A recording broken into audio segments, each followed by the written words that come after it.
tonelada de minério de ferro, por exemplo, por $190, chegamos a vender por 38.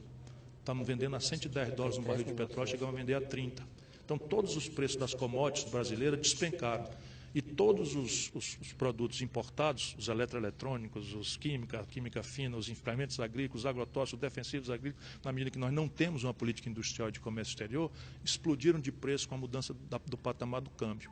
E ela, então, não confiou ao povo dizer isso, então mentiu. Esse é o primeiro grande erro. O segundo erro foi tentar homenagear o lado oposto ao que ela pensa na gestão da economia, nomear o Levy para fazer uma agenda absolutamente estúpida que levou o país a despencar a sua receita.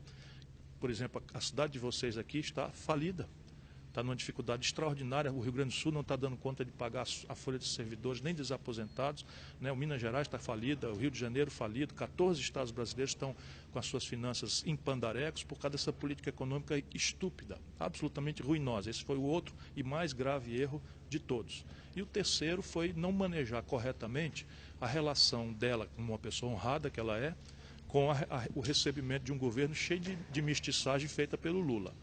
Porque o Lula fez realmente acordos que entregou nacos do poder brasileiro a essa quadrilha de bandidos. E a Dilma recebeu o poder e não soube como resolver essa contradição. Você acredita que ela consegue reverter o processo de impeachment?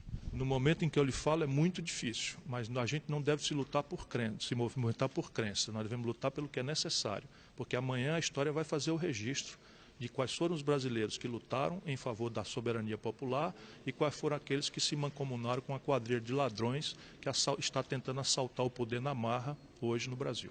Como você vê a relação do Lula e alguma ala do PT com o Renan Calheiros, que eles são mais ou menos nas críticas com ele?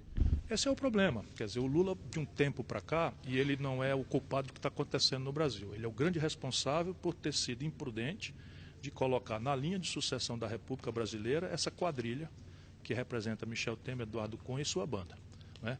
Mas o Lula, de um tempo para cá, começou a brincar de Deus e a achar-se autorizado, em cima da popularidade maravilhosa e justa, sob certo aspecto que ele tinha, de fazer e acontecer tudo que tem. E pensar que o povo ia eternamente absolvê-lo dessas contradições. Infelizmente, deu-se mal. Você defende reformas políticas no Brasil. Quais são as mais urgentes que você acredita hoje? Basicamente são duas. A institucionalidade a gente precisa discutir, porque há 1000 fórmulas de praticá-las, mas a mais grave de todas é aquela que coordene ou que resolva esta mal pensada questão da relação entre dinheiro e política. Essa é a primeira grande questão para resolver. A segunda é a questão, uma institucionalidade que diminua a distância entre a promessa da véspera da eleição e aquilo que o povo vê como uma mentira no dia seguinte das vitórias.